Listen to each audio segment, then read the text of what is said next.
We have settled. Okay, this is it. This fake love is love. Fake power is power.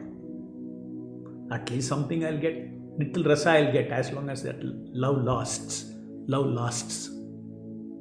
But you can't do like that.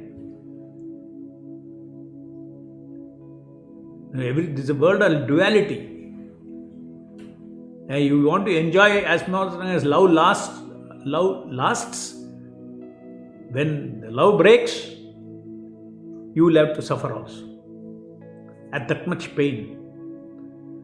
Suppose you enjoyed love with so much with somebody. Oh my God, that means the material world also so much love is there.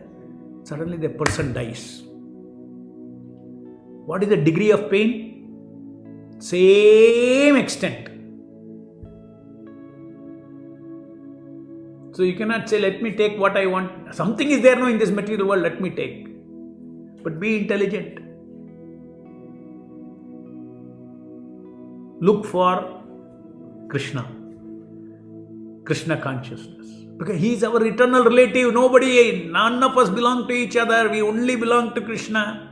Krishna is the only supreme proprietor of everything.